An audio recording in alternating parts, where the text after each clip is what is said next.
Good morning dear students, welcome back. आज हम लोग काफी इंपॉर्टेंट एस्पेक्ट करने जा रहे हैं, that is strain stress curve for a metallic wire. Dear students, ये हमारा एक ऐसा कर्व है जिसके ऊपर 100% क्वेश्चन हम लोगों को हमारे एग्जाम में मिलता ही मिलता है। अगर हम यहाँ देखेंगे तो मेंशन भी कर रखा है हमने, दैट इज मोस्ट इंपॉर्टेंट। तो डियर स्टूडेंट्स, इस कर्व को मैं एक्सप्लेन करता हूं, फिर इसके बाद कुछ कंक्लूजन्स की बात हम लोग करेंगे। That's a very important aspect again. अभी हम लोग इसकी डिस्क्रिप्शन की बात करेंगे। देखें जरा, बेसिकली ये कर्व हम लोगों ने बनाया होता है स्ट्रेन और स्ट्रेस के बीच में। तो सबसे पहले तो मुझे यही ध्यान रखना है कि जो मेरा हॉरिजॉन्टल एक्सिस है या एक्स एक्सिस है, इस पे मेरे को स्ट्रेन को लेना है, और जो वाई एक्सिस है, इस वाई एक्सिस पे मेरे को स्ट्रेस को लेना है। डियर स्टूडेंट्स, हो क्या रहा है, बेसिकली ये मेरे पास एक कोई एपरेटस है। सपोज ये एक एपरेटस है जिसमें ये रिजिड सपोर्ट मैंने लिया, यहाँ पे कोई भी एक वायर लिया, मेटलिक वायर है, और यहाँ पे कोई एक वेट मैंने इसके ऊपर अप्लाई करना शुरू किया, और ये वेट जो है मेरा स्लॉटेड है। स्लॉटेड का मतलब मैं इसके ऊपर वेट बढ़ा सकता हूँ। जैसे जैसे मैं वेट बढ़ाऊंगा, नो डाउट इसमें एक्सटेंशन होगा। एक्सटेंशन होगा तो डेल्टा एल का कॉन्सेप्ट आएगा, इनिशियल लेंथ का कॉन्सेप्ट आएगा, एज वेल एज इसका अपना एक क्रॉस सेक्शनल एरिया होगा, पाई आर स्क्वायर होगा, यहां से लगने वाला वेट mg होगा। तो ऑब्वियसली वेट mg और पाई आर स्क्वायर को लेकर के क्या बन जाता है मेरा, डियर स्टूडेंट्स, स्ट्रेस बन जाता है, और डेल्टा एल और एल को लेकर के मेरा क्या बन जाता है, स्ट्रेन बन जाता है। तो मैं यहां वेट धीमे धीमे करके बढ़ाता चला जा रहा हूं, और वेट के करस्पॉन्डिंग होने वाले चेंजेस को रिकॉर्ड करता चला जा रहा हूं, और ये ग्राफ में प्लॉट करता हूं। अब डियर स्टूडेंट्स, इस ग्राफ में हम लोग क्या देख रहे हैं, ओ से यानी ओरिजिन से, जिस समय हमारा वेट क्या है, 0 है, वहां से हमने शुरुआत की है। ऐसी स्थिति में नो डाउट हमारा स्ट्रेन भी 0 होगा, यानी कि कोई भी एक्सटेंशन यानी डेल्टा एल कुछ भी नहीं होगा। तो 0, दोनों 0 0, पहला मेरा क्या आ गया, एस्पेक्ट आ गया। अब जैसे जैसे मैं वेट बढ़ाऊंगा वैसे वैसे स्ट्रेन बढ़ेगा। तो इस पॉइंट ए तक ये लीनियर रहता है। लीनियर रहता है इसका मतलब इलास्टिक बिहेवियर को शो करता है। हुक्स लॉ यहां पर फॉलो होता है। अभी हम लोगों ने पिछली क्लास में पढ़ा था, हुक्स लॉ यहां पे क्या होगा, फॉलो होगा। लेकिन जैसे ही मैं एक सर्टेन पॉइंट ए पे पहुंचता हूं, यहां नो डाउट एक पर्टिकुलर वैल्यू होगी स्ट्रेस की, सीधे सीधे कहूं तो पर्टिकुलर वैल्यू होगी किसकी, वेट mg की। इसे हम लोग बोलते हैं प्रोपोर्शनल लिमिट, यानी यहां से आगे जो मेरे पास कॉन्सेप्ट था stress directly proportional to strain का, ये प्रोपोर्शनलिटी पॉइंट ए के बाद इनवैलिड हो जाती है। ए के बाद में ये काम नहीं करती, या मैं कह सकता हूं कि हुक्स लॉ जो है वो पॉइंट ए के बाद काम नहीं करेगा, वैलिड नहीं रहेगा। डियर स्टूडेंट्स, थोड़ा बहुत हम लोगों ने स्ट्रेस और बढ़ाया, यानी इसके ऊपर जो इफेक्टिव वेट है हमने थोड़ा सा और बढ़ा दिया। हम क्या देखते हैं कि बी पॉइंट पे हमारा ग्राफ पहुंच जाता है। बी पॉइंट है हमारा इलास्टिक लिमिट, या मैं इसे कहूंगा यील्ड पॉइंट। दोनों ही बात एक ही है, यानी that is the maximum limit up to which this wire behaves as a elastic wire. Elastic wire behave करने का सीधा सा मतलब क्या हुआ कि ये वापस अपनी पोजीशंस को रीगेन ले कर सकता है। बी पॉइंट तक ही अपनी पोजीशंस को रीगेन करेगा। अगर बी पॉइंट से हम आगे बढ़ गए तो फिर इसमें एक तरह से परमानेंट सेट आ जाएगा। एक बार इसमें जो लेंथ बढ़ गई वो बढ़ गई, वापस नहीं लौटेगी, यानी इसका इलास्टिक बिहेवियर खत्म हो जाएगा। तो ये एक क्रिटिकल पॉइंट होता है इलास्टिक लिमिट का, जिसको हम लोग यील्ड पॉइंट के नाम से भी जानते हैं। डियर स्टूडेंट्स, इसके बाद अगर मैं बात करना चाहूं तो पॉइंट बी से ही और कहां तक, डी के पहले तक, चलो मैं यहां तक ले लेता हूं, पीक तक ले लेता हूं। तो ये सारा का सारा जो बिहेवियर है वो है प्लास्टिक बिहेवियर। जैसा अभी मैंने बताया था कि हम वेट बढ़ाते जाएंगे, डेल्टा एल हमारा बढ़ता चला जाएगा, और जब डेल्टा एल बढ़ता चला जाएगा तो परमानेंट सेट एक तरीके से हो जाएगा, वापसी यहां पे नहीं होगी। डियर स्टूडेंट्स, लाइट का इंटरप्शन है, मैं इसको अभी यहीं पर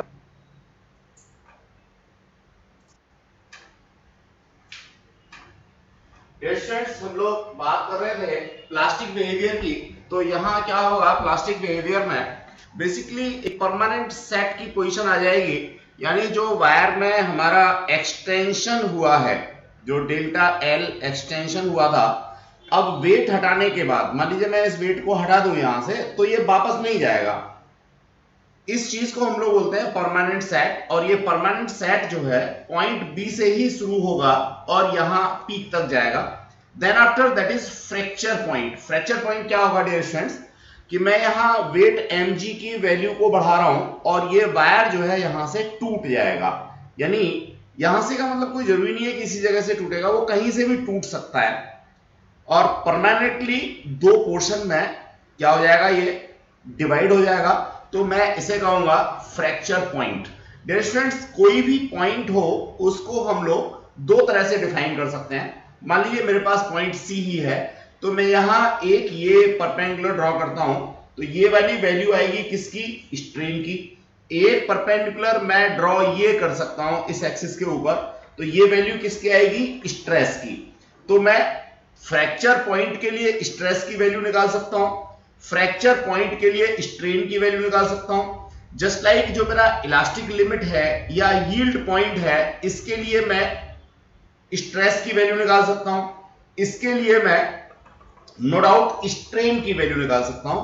तो किसी भी पॉइंट को जब हम लोग डिफाइन करते हैं तो उसमें एक्स एक्सिस पे जो हमारा पैरामीटर दे रखा है, वाई एक्सिस पे जो पैरामीटर दे रखा है, दोनों में से किसी भी एक को लेकर के हम लोग कॉन्सेप्ट दे सकते हैं। लेकिन जनरली यहां जो कॉन्सेप्ट्स आते हैं वो स्ट्रेस को लेकर के आते हैं। गेटिंग द कॉन्सेप्ट और नॉट? तो I hope so dear students ये कॉन्सेप्ट आपको क्लियर हो गया होगा। अब यहां छोटे छोटे क्वेश्चन बनते हैं। परमानेंट सेट क्या होता है, जहां से ये वापस ना जाए, यानी वापस अपनी पोजीशंस को रीगेन ना करे। प्रोपोर्शनल लिमिट क्या होती है, एग्जैक्टली जहां तक ये हुक्स लॉ को वैलिडेट करता है। हुक्स लॉ जहां तक इसमें एप्लीकेबल होता है प्रोपोर्शनल लिमिट है। उसके बाद में जो हम लोग कहते हैं stress directly proportional to strain, वो कॉन्सेप्ट फॉलो नहीं होगा। इसके बाद हमारा दूसरा कॉन्सेप्ट आता है क्या, इलास्टिक लिमिट क्या होती है या यील्ड पॉइंट क्या होती है, maximum value of stress up to which a wire behaves as elastic wire, या मटेरियल की बात करते हैं तो बिहेव्स एज इलास्टिक मटेरियल। ये तो बड़ा निश्चित सी बात है। मैं इसको वन डायमेंशनल ले रहा हूं तो उसके कॉन्सेप्ट में सारा अपना डिफाइन दूंगा, टू डायमेंशनल ले रहा हूं तो उसके कॉन्सेप्ट में डिफाइन दूंगा। नो डाउट सारी की सारी चीजें हमारी जो भी हमने पैरामीटर लिया है, जैसे हमने यहाँ पे वायर लिया था, लेंथ लिया था, लॉन्गिट्यूडनल लिया था, डेल्टा एल लिया था, तो उसके टर्म्स में हम डिफाइन करेंगे। एक चीज और मैं डियर स्टूडेंट्स यहाँ आपसे क्लियर करना चाहूंगा। मानिए फ्रैक्चर पॉइंट है, अब फ्रैक्चर पॉइंट पे मैं ये स्ट्रेस की वैल्यू देता हूं, तो देखिए स्ट्रेस में भी जो इसका क्रॉस सेक्शनल एरिया है वो तो ऑलमोस्ट कैसा है, कांस्टेंट है। मैंने ऑलमोस्ट इसलिए कहा, चेंज तो होगा एरिया में भी, लेकिन हम लोग उसको यहाँ पे इग्नोर करते हैं। एरिया इसका कांस्टेंट है। अब स्ट्रेस में दो ही तो चीजें थी, एक तो था क्या फोर्स, और फोर्स यहाँ पे क्या था, वेट mg जो हम यहाँ पे हैंग कर रहे थे, डिवाइडेड बाई क्या था, एरिया था। अब एरिया इसका क्या है, कांस्टेंट है। जब एरिया कांस्टेंट है तो सीधे सीधे मैं स्ट्रेस को इन टर्म्स ऑफ फोर्स या in terms of weight mg क्या कर सकता हूं, डिनोट कर सकता हूं। तो मैं इसको यहां पे फोर्स के टर्म्स में कहूंगा तो ब्रेकिंग फोर्स कह सकता हूं, या मैं फ्रैक्चर पॉइंट कह सकता हूं। तो इस तरह से डियर स्टूडेंट्स कई सारी डेफिनेशंस हम लोगों की मिल जाती हैं। अब यहां से जो कॉन्सेप्ट था वो तो डिलीवर हो गया, यहां से आगे इंग्लिश का काम शुरू हो जाता है कि हम एक ही वर्ड को कुछ अलग अलग तरीके से रिप्रेजेंट कर सकते हैं, अलग अलग उसके सिनोनिम्स ले सकते हैं। तो डियर स्टूडेंट्स ये कॉन्सेप्ट था इस ग्राफ को लेकर के। अब मैं थोड़ा सा आगे बढ़ना चाहूंगा। इसी ग्राफ के बेसिस पे हम लोग लैब में एक एक्सपेरिमेंट करते हैं, that is determination of Young's modulus of the material of a given wire. Dear students ये एक्सपेरिमेंट ज्यादातर लैब्स के अंदर होता है, इसे हम लोग करते हैं। तो देखिए परफॉर्म तो हम इसको तब करेंगे जब हमारा लैब सेशन हो रहा होगा, लेकिन इसको कैसे परफॉर्म करना है ये बात मैं अभी आपके साथ में शेयर कर रहा हूं। और आई थिंक जब हम इसको परफॉर्म कर रहे होंगे लैब के अंदर तो मैं ये सारा डिस्क्रिप्शन दोबारा नहीं दूंगा, आपको इसको यहीं से समझना होगा और अपनी कॉपी में नोट डाउन करना होगा कि जिस समय हम लैब में काम करेंगे तो हमें क्या क्या काम करने हैं और किस तरीके से इसको परस्यू करना है। रेस्टोरेंट देखिए यहाँ ये मेरा रिजिड सपोर्ट है, और ये रिजिड सपोर्ट नॉर्मली हमारे लैब में कहीं छत में हुक्स लगे होते हैं। यहां पे 2 हुक लगे हैं, जहां पे मैं वायर ए को यहां पे हैंग करता हूं, जो ब्लैक कलर से हम लोगों ने शो किया हुआ है। दूसरा वायर है जिसको मैं रेड कलर से यहां पे शो कर रहा हूं, जिसको बी कहा हुआ है। जो मेरा ब्लैक वायर है इसको मैंने कहा है रेफरेंस वायर। तो नॉर्मली ये जो वायर होता है इनएक्सटेंसिबल होता है, इसमें एक्सटेंशंस नहीं होते नॉर्मल वेट लगाने पे। इट मे बी एसएस का होगा, स्टेनलेस स्टील का होगा, या हो सकता है ब्रास का। तो इन दोनों में से कोई भी एक ये वायर आप लोगों को मिलता है, इसे हम लोग रेफरेंस वायर के नाम से जानते हैं। दूसरा हमारा एक्सपेरिमेंटल वायर है। ये हमारा नो डाउट एक ऐसा वायर होगा जिसके ऊपर अगर हम नॉर्मल फोर्सेस अप्लाई करते हैं, नॉर्मल स्ट्रेस का कॉन्सेप्ट लगाते हैं, तो इसमें एलोंगिनेशन होता है, इसमें लेंथ जो है वो बढ़ जाती है। डियर स्टूडेंट्स, इसके लिए हम लोग क्या करेंगे, ये एक नीचे एक एपरेटस इसके ऊपर हम लोग लगाते हैं। ये कुछ नहीं, बड़ा नॉर्मल सा एक वर्नियर स्केल होता है। इसमें 2 पोर्शन होते हैं, एक ये फिक्स वाला होता है जिसके ऊपर स्केल बना होता है, और दूसरा ये मेरा स्लाइडिंग होता है या मूविंग होता है, जस्ट लाइक वर्नियर स्केल।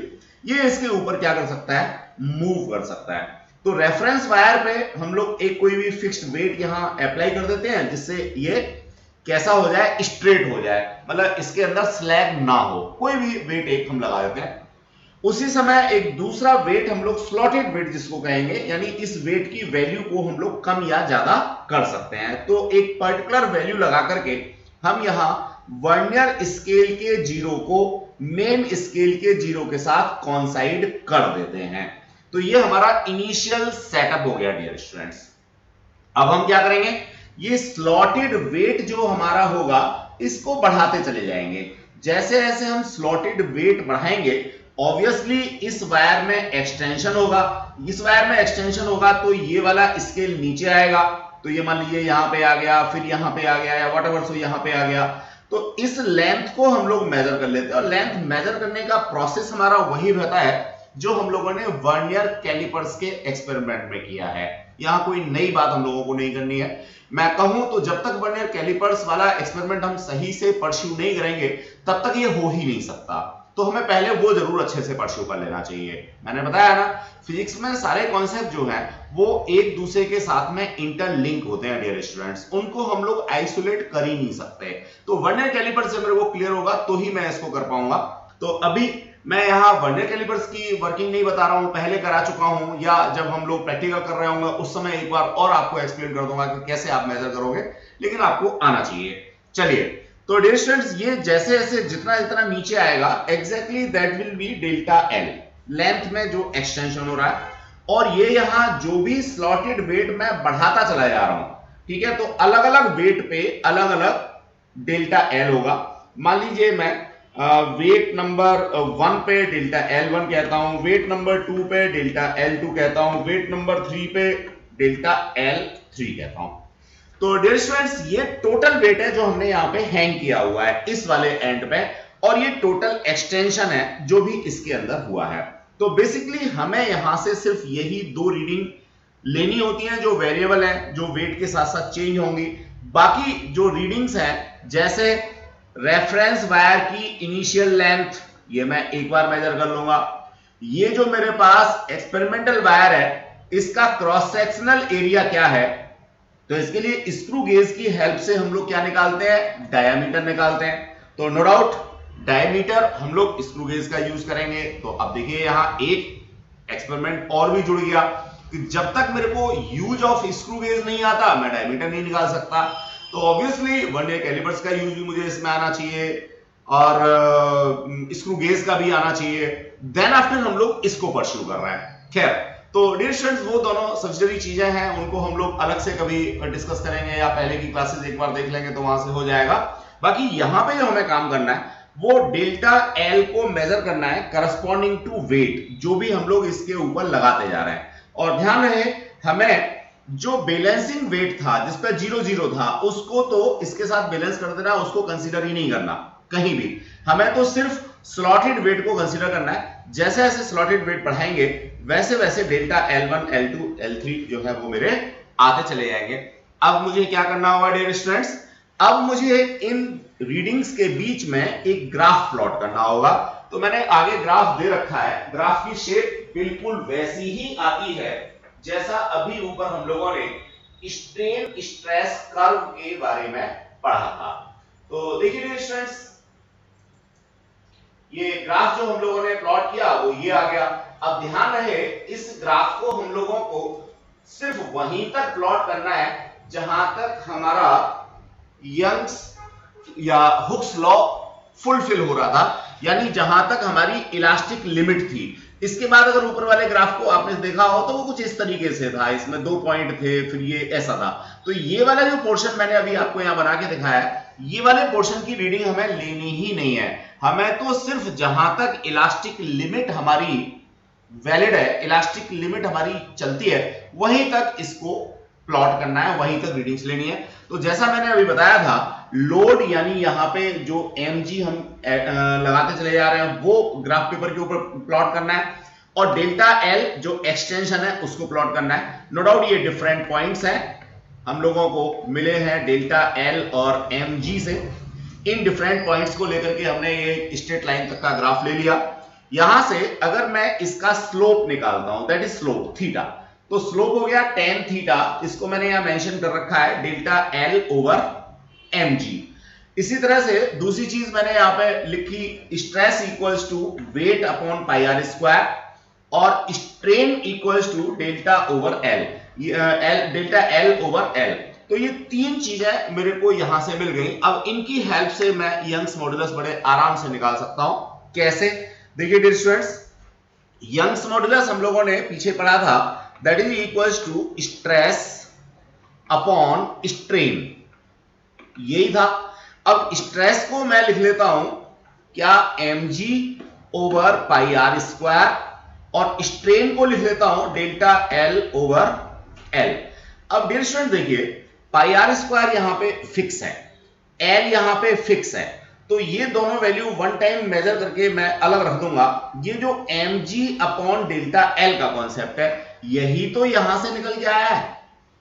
तो डियर स्टूडेंट्स, एक्सपेरिमेंटल मेरे को mg अपॉन डेल्टा एल, या मैं इसको उल्टा कहूं tan theta equals to delta L over mg, ये मेरे को एक्सपेरिमेंटल निकालना है ग्राफ की हेल्प से।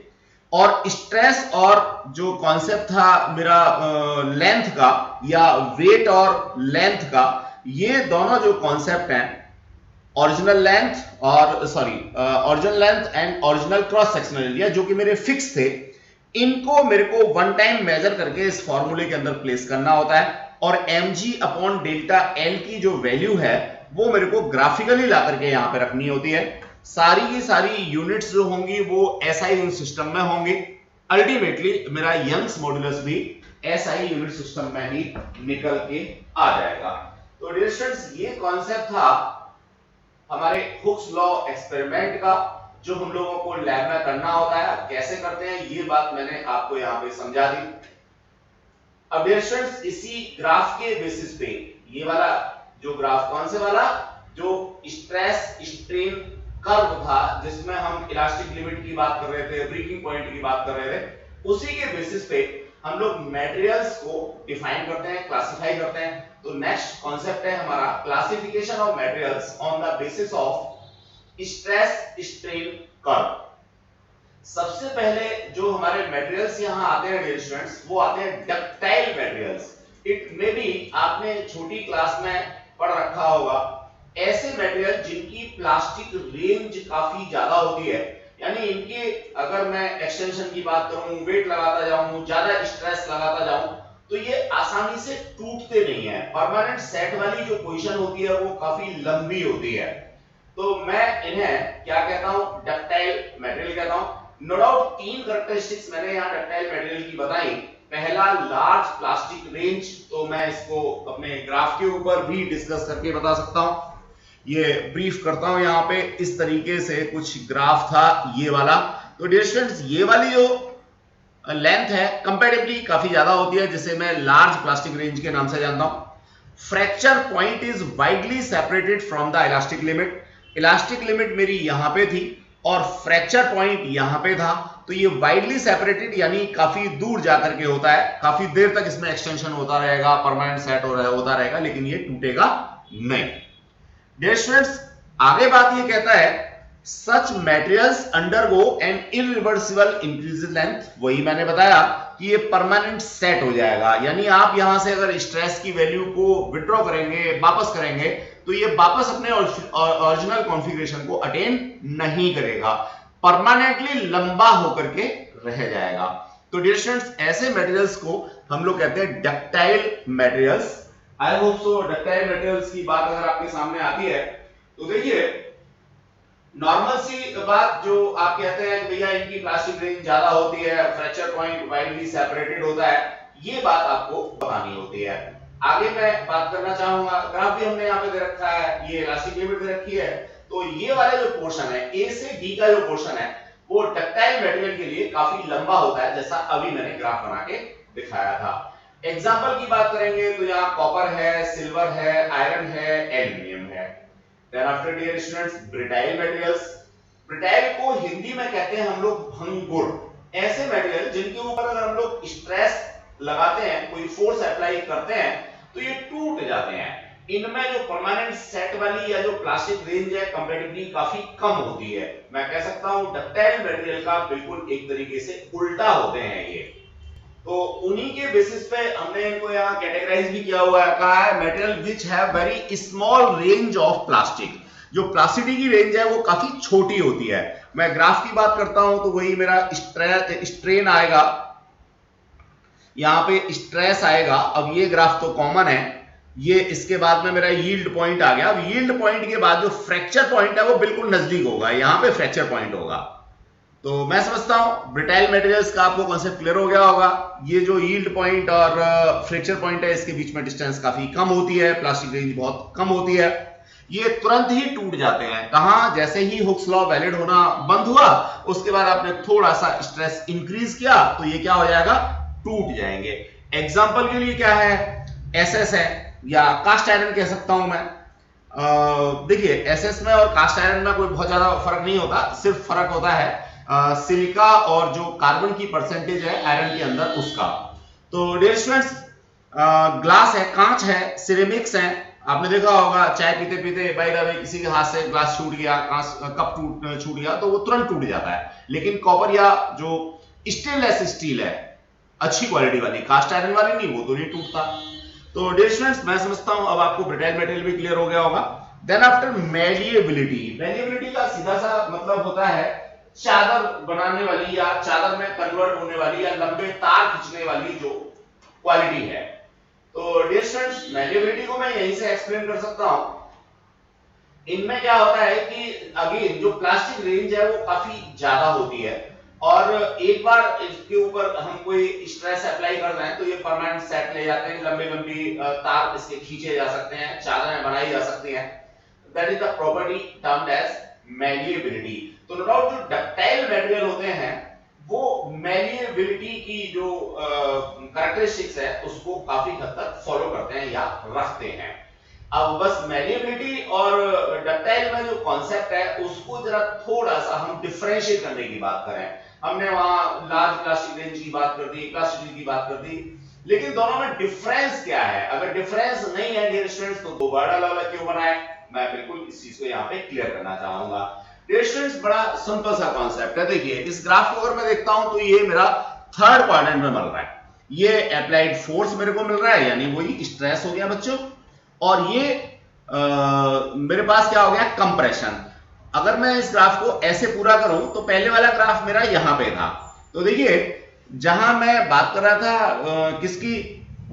डक्टाइल मटेरियल्स की, तो वहां पे मैं एलोंगिनेशन के लिए एक एक्सटर्नल फोर्स अप्लाई कर रहा था बाहर की तरफ, ठीक है, और यहां मैं क्या कर रहा हूं? कंप्रेस कर रहा हूं, बस इतना सा अंतर है। मान लीजिए मेरे पास ये कोई एक पीस है, मैंने इसको क्या किया? हैमर किया या इसको कंप्रेस किया, तो ये चादर की फॉर्म में क्या हो जाता है? शेप ले लेता है, बिल्कुल पतला बन जाता है। जस्ट लाइक मैं बात करता हूं गोल्ड की, सिल्वर की, तो देखिए गोल्ड फॉइल आपने देखा होगा या सिल्वर फॉइल। सिल्वर फॉइल तो सब लोग जानते हैं, वो काजू वाली बर्फी तो खाई होगी, काजू कतली, हाँ, उसके ऊपर जो आपने देखा होगा वो सिल्वर जैसी एक क्या रहती है? परत रहती है। तो वो अगर मैं ईमानदारी में देखूं तो वो चांदी की होती है।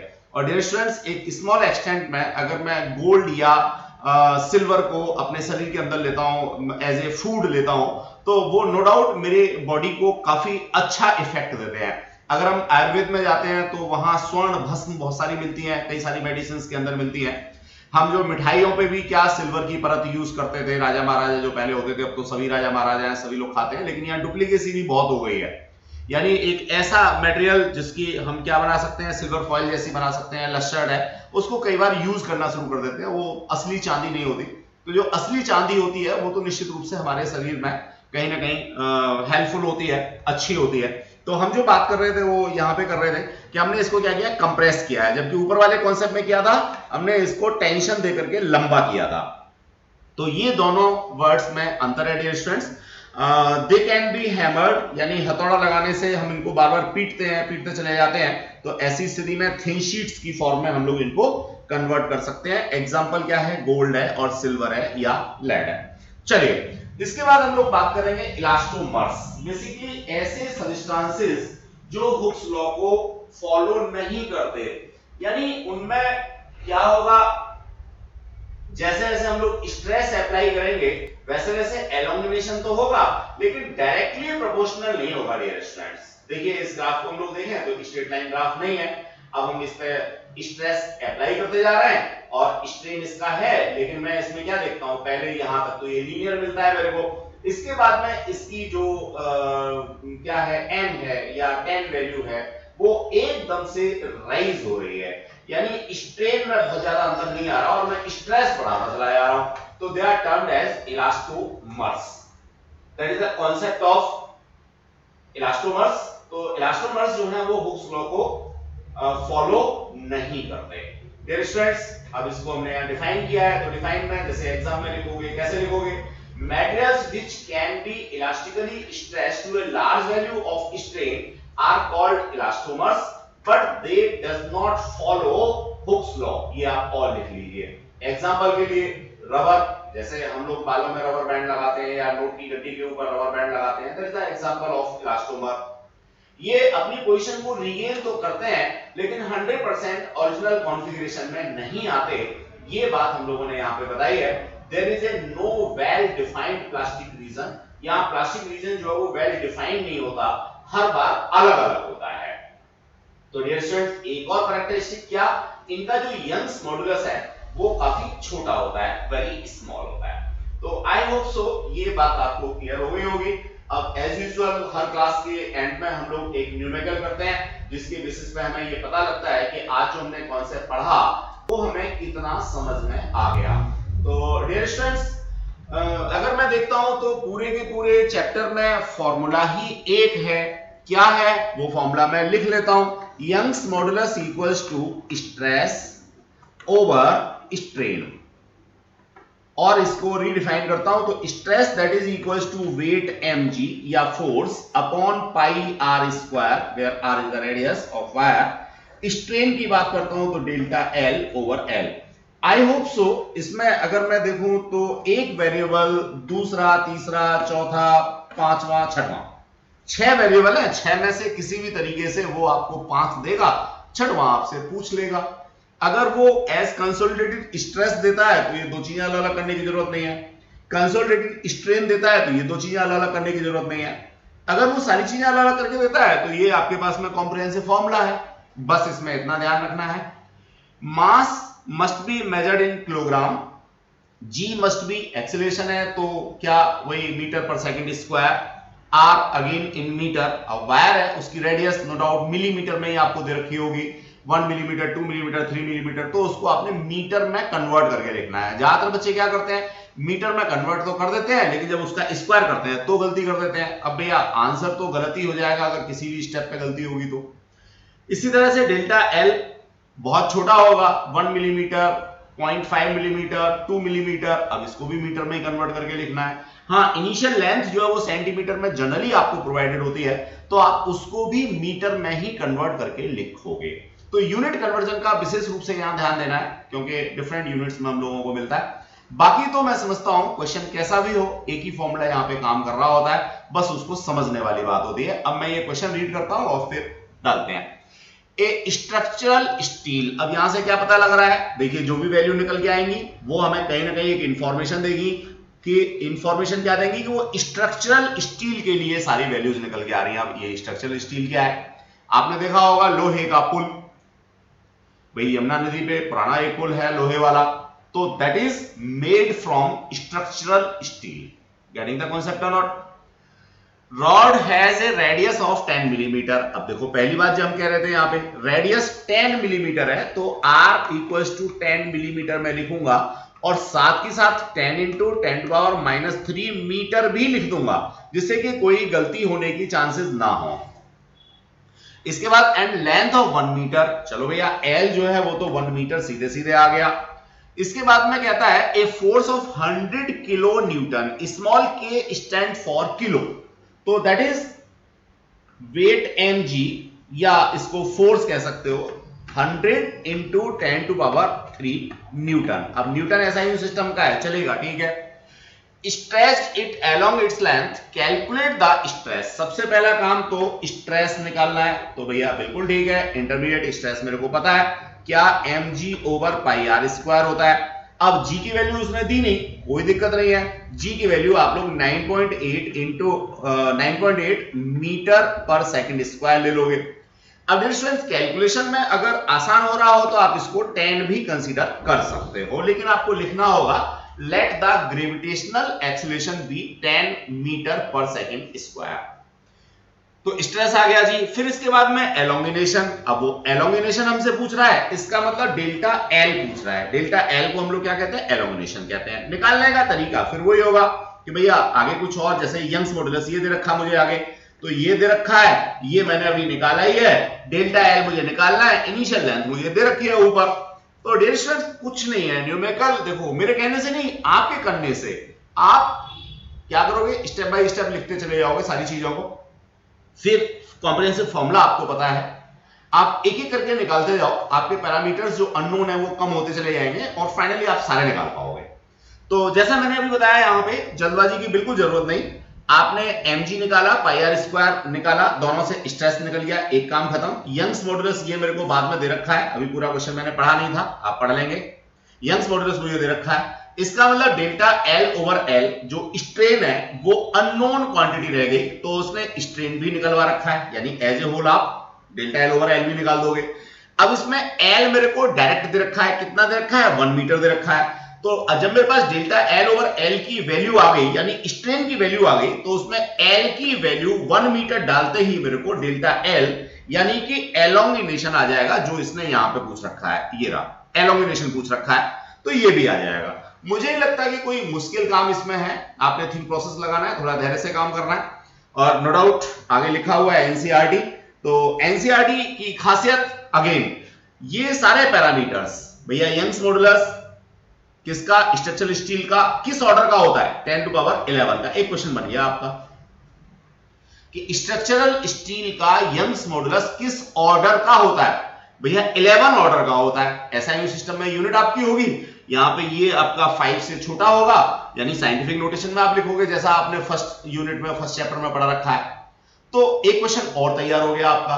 तो एक ही क्वेश्चन के अंदर वो बहुत सारी चीजें आपको बताता है, पूछता है, इसका मतलब सीधा वो एनसीईआरटी का क्वेश्चन है।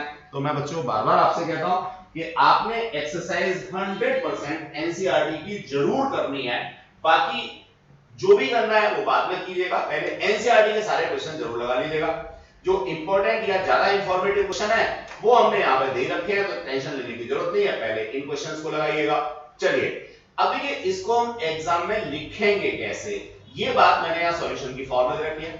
सबसे पहले जो भी पैरामीटर्स हैं उनको एसआई सिस्टम में कन्वर्ट करके हम लोगों ने यहाँ मेंशन कर दिया, फोर्स को भी, यंग्स मॉडुलस को भी, या व्हाटएवर सोरेटिस को भी। अब स्ट्रेस की बात उसने सबसे पहले की, तो स्ट्रेस का फॉर्मूला डाल दिया, F/A, वैल्यू निकाल के दे दी। अगेन बच्चों ध्यान रखिए, ये सारे क्वेश्चन जो है ना वो एक के बाद एक लगे होते हैं। आपकी पहली वैल्यू में कैलकुलेशन में अगर कहीं मिस्टेक हो गई तो निश्चित सी बात है दूसरा आंसर भी गलत आएगा, दूसरा गलत हुआ तो तीसरा भी गलत आएगा। इसलिए आपको हर स्टेप पे एक्यूरेसी का ध्यान रखना है, कैलकुलेशन में मिस्टेक किसी भी हाल में ना हो, ये बात ध्यान रखनी है। ये छोटी छोटी बातें होती हैं, अगर आपका आंसर सही आता चला जाता है तो अपने आप से आपका इंटरेस्ट जो है वो डेवलप हो जाता है, और जहां 3-4 क्वेश्चंस के आंसर आपके गलत आए तो आपका फिर मन नहीं करता प्लीज पढ़ने का, उसके पीछे रीजन यही है कि आप आधे मन से पढ़ाई कर रहे होते हो, कैलकुलेशन में गलती कर रहे होते हो, तो फिर ये दिक्कत आती है। इसलिए हमेशा जब भी पढ़ें पूरे कंसंट्रेशन के साथ पढ़ें। चलिए अब नेक्स्ट दूसरे कॉन्सेप्ट के लिए यंग्स मॉडुलस का फॉर्मूला जो मैंने ऊपर लिखा था वही डाल दिया, f upon a l over delta l, सारी वैल्यूज को प्लेस किया, यहां से डेल्टा l निकल के आ गया। स्ट्रेन की बात है, सबसे लास्ट में निकाला delta l over l, value डाली। इवन दैट इसको हम लोगों ने परसेंटेज में भी अगर निकालना है तो हम लोग निकाल के दे सकते हैं। अब डियर स्टूडेंट्स मैं दूसरे एग्जांपल की बात करता हूं। देखिए सिमिलर तो आपको फिजिक्स में कुछ मिलना ही नहीं है, हर क्वेश्चन के अंदर कुछ नई चीज तो आपको मिलेगी। तो आप कभी ये तो खोजना ही मत सर ने ये क्वेश्चन कराया था तो इसके बेसिस पे 4 क्वेश्चन हो जाएंगे। हाँ बिल्कुल हो जाएंगे, लेकिन यहां नहीं, यहां तो सारे क्वेश्चन मैंने अलग अलग छांट के डाले हुए हैं जिससे कि आपके ज्यादा से ज्यादा फंडामेंटल्स क्लियर हो जाए। चलिए अब स्टूडेंट्स एग्जांपल नंबर 2 की बात करते हैं। तो यहां पे आता है ब्रेकिंग स्ट्रेस। अब देखिए स्ट्रेस तो हमने पढ़ा था, लेकिन ये ब्रेकिंग क्या है? सिंपल सी बात है, ऐसी वैल्यू स्ट्रेस की जहां पे ब्रेकिंग हो जाए, टूट जाए। फ्रैक्चर पॉइंट याद करो, अगर आपको थोड़ा सा याद हो आज की ही क्लास में तो हमने कुछ ऐसे पढ़ा था ना, ये वाला फ्रैक्चर पॉइंट हमने पढ़ा था। तो फ्रैक्चर पॉइंट पर जो स्ट्रेस की वैल्यू है, फ्रैक्चर पॉइंट पर जो स्ट्रेस की वैल्यू है उसी को हमने ब्रेकिंग स्ट्रेस कह दिया, एक नया नाम दे दिया। मैंने बोला था ना अभी कि भैया इंग्लिश के वर्ड्स हैं, अब उसमें सिनोनिम्स जो है कई बार यूज हो जाते हैं, तो आपको वहां टेंशन नहीं लेना है, आपको क्वेश्चन में पता लग जाएगा, फर्स्ट टाइम भी पढ़ोगे तब भी पता लग जाएगा, लेकिन थोड़ा केयरफुली पढ़ना है। हाँ तो हम कहते हैं the breaking stress for a metal is. अब देखो अगर ना भी समझ में आ रहा हो ब्रेकिंग स्ट्रेस क्या होता है तो इस यूनिट को ध्यान से देख लो। भैया ये यूनिट स्ट्रेस की है, तो ब्रेकिंग सिर्फ एक स्पेसिफिक नेम दिया हुआ है स्ट्रेस को, बाकी है तो ये प्योरली क्या? Stress he. Calculate the maximum length of the wire. अब हमें क्या पता करना है? लेंथ पता करनी है, बड़ी मजेदार सी बात। Made of this metal which may be suspended without breaking.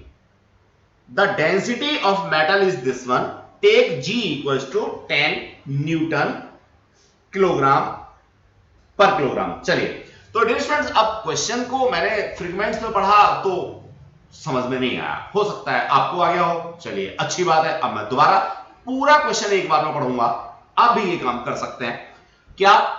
The breaking stress for a metal is 7.8 into 10 to the power 9 newton पर metre square. Calculate the maximum length of the wire made of this metal which may be suspended without breaking. The density of metal is this one and G is this one. अब dear students देखो इस question को पढ़ने के बाद मुझे क्या समझ में आया? मुझे ये समझ में आया कि ये कोई रिजिड सपोर्ट है, यहां पे मैंने एक लंबे तार को लटका रखा है, अब इसके ऊपर अलग से कोई वेट नहीं लगाया, इसका अपना वेट ही इस तार को तोड़ देगा। क्यों तोड़ देगा? सिंपल सी बात है भैया, ब्रेकिंग स्ट्रेस का कॉन्सेप्ट, कभी तो इसका वेट बहुत ज्यादा होगा, अब कोई बचेगा कहां से टूटेगा? ऑब्वियस है, ये थिंक प्रोसेस है, इस क्वेश्चन में नहीं पूछा गया, यहीं से टूटेगा। क्योंकि देखो यहां नीचे वाले एंड पे जाऊंगा तो इसके नीचे तो वेट बहुत कम है, यहां पे इतने वाले वायर का वेट इफेक्ट करेगा, यहां पे इतने वायर का वेट इफेक्ट करेगा, और यहां पे पूरे वायर का वेट इफेक्ट करेगा, तो टूटने की प्रोबेबिलिटी जो होगी वो यहां पे होगी। एक एडिशनल मैंने अपना थिंक प्रोसेस लगा के सोचा है जो इसमें क्वेश्चन में नहीं पूछा गया। अब डियर स्टूडेंट देखो फॉर्मूला तो वही है, क्या है? Young's modulus equals to stress upon strain. यही फॉर्मूला आप लोगों को यूज करना है। गेटिंग द कॉन्सेप्ट और नॉट? तो डियर स्टूडेंट्स स्ट्रेस मेरे को ब्रेकिंग स्ट्रेस दे रखा है, यंग्स मॉडुलस दे रखा है, स्ट्रेन की जगह पे डेल्टा L ओवर L मुझे लगाना है। तो नो डाउट इस केस में क्या होगा भैया, ब्रेकिंग स्ट्रेस का कॉन्सेप्ट है, इसका मतलब टूट जाएगा, तो मुझे स्ट्रेस के लिए वेट mg का कॉन्सेप्ट लगाना होगा, m के लिए वॉल्यूम इनटू डेंसिटी मेरे को लगाना होगा, वॉल्यूम के लिए सिलेंड्रिकल वायर है तो सिलेंड्रिकल वायर के लिए वॉल्यूम मुझे लेना होगा पाई r स्क्वायर h, और h क्या हो गया? लेंथ हो गया। Getting the concept? अब डियर स्टूडेंट्स यहां स्ट्रेन के अंदर भी लेंथ आ रहा है और यहां पे भी लेंथ आ रहा है, यस ऑब्वियसली दोनों लेंथ आ रहा है। देखते हैं सॉल्यूशन में क्या होता है। फंडा तो आपको क्लियर हो गया होगा कि आपने कोई वायर लिया है खूब ज्यादा लंबाई का और उसको आपने लटका दिया, वो अपने ही वेट से टूट जाएगा। कई बार क्या होता है बच्चों पता है, जब हम लोग ज्यादा खाते रहते हैं, फिजिकल एक्सरसाइज करते नहीं, तो हमारा वेट बढ़ता चला जाता है। हमारे अपने वेट की वजह से हमारी बोन्स क्रैक हो जाती हैं। तो डियर स्टूडेंट्स, बोन का कॉन्सेप्ट यहां उसने नहीं दिया, लेकिन फैक्ट है वायर का दे दिया। हो सकता है आप भी समझ जाओ, अगर कोई ओवरवेट हो रहा है तो आपके अपने वेट की वजह से आपकी ही पैरों की हड्डियां टूट सकती हैं। यहां ये ऊपर वाले पॉइंट पे टूट रहा था क्योंकि हैंगिंग सस्पेंडेड पॉइंट ऊपर था।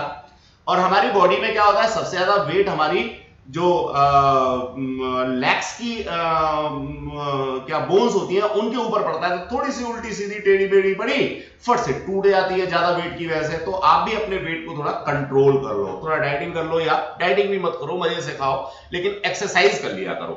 चलो, तो I hope so dear students, इस क्वेश्चन में अभी मैंने फिजिक्स का बहुत ज्यादा कुछ मैटर आपको नहीं दिया, अभी आपको बाकी की फालतू की चीजें बताई जो आपके बिहेवियर में यूज होती हैं, जिनकी जरूरत आपको होती है, जिसलिए आप फिजिक्स पढ़ रहे हो। अब देखो, क्वेश्चन करना तो बहुत आसान सा काम है, कैसे करोगे क्वेश्चन वो देख लो। सबसे पहले maximum stress that wire can be withstand, सीधे सीधे दे रखा है उसने। अब वायर को वर्टिकली हम लोगों ने लटका दिया, जैसा अभी बताया था। यहाँ पे वेट ऑफ वायर निकाला तो वही वॉल्यूम और डेंसिटी से निकालेंगे हम, ए एल रो जी आ गया। बिना घबराए फॉर्मूले के अंदर डाल दो, जो कटता पिटता है वो कट पिट जाएगा, एल रो जी आ गया। For the wire not to break, इसके लिए जो एल रो जी है वो बराबर होना चाहिए किसके, ब्रेकिंग स्ट्रेस के, यानी इस पर्टिकुलर लिमिट तक वायर टूटेगा नहीं। जैसे ही एल रो जी ज्यादा हो जाएगा किससे, ब्रेकिंग स्ट्रेस से, ये वायर टूट जाएगा। तो मुझे वो बेसिकली क्रिटिकल पॉइंट निकालना है। तो क्रिटिकल पॉइंट में एल रो जी जो वायर का अपना वेट का कॉन्सेप्ट है, वो ब्रेकिंग स्ट्रेस के बराबर होना चाहिए। अगर गलती से ये बड़ा हो गया तो ये वायर टूट जाएगा। गेटिंग कॉन्सेप्ट और नॉट। और ब्रेकिंग स्ट्रेस का मतलब क्या है, वायर टूटना नहीं है, जस्ट टूटने वाला है। ठीक है। अगर कोई बच्चा कहता है ये एल रो जी पे क्या होगा, अगर ये छोटा है किससे, ब्रेकिंग स्ट्रेस से, तो कोई दिक्कत ही नहीं है, वायर लटका रहेगा, परमानेंट सेट हो सकता है, एलोंगिनेशन हो सकता है, कुछ भी हो सकता है, लेकिन टूटेगा नहीं। चलिए, तो डियर स्टूडेंट्स, यहां हमने इसको डाला, जो पैरामीटर्स हमारे पास थे उनकी वैल्यूज डाल दी। अब ये कोई तो कम कहना मत कि सर इस कैलकुलेशन को करके दिखा दो, भैया ये कैलकुलेशन तो आप कर ही सकते हो। अगर नहीं होती है तो इंडिविजुअली मेरे पास आ जाओ, मैं आपको सॉल्व करके दिखा दूंगा। तो डियर स्टूडेंट्स, ये दो क्वेश्चंस हम लोगों ने किए, इनके बेसिस पे मैं समझता हूं आपको काफी कुछ फंडामेंटल्स क्लियर हो गए होंगे। कुछ क्वेश्चंस मैंने यहां और दे रखे हैं जिनके बेसिस पे आप अपनी जो नॉलेज है, थिंकिंग प्रोसेस है, उसको एनहांस कर सकते हो। तो मैं आपसे यही कहूंगा कि असाइनमेंट की फॉर्म में अगली क्लास लेने से पहले इन क्वेश्चंस को आप लोग जरूर एक बार कर लें। अगर कहीं कोई दिक्कत है तो मुझे व्हाट्सएप करें, फोन करने से बचें, सिर्फ व्हाट्सएप करें तो आपको सॉल्यूशन इनका मिल जाएगा या कॉल बैक मिल जाएगी। Thanks a lot dear students.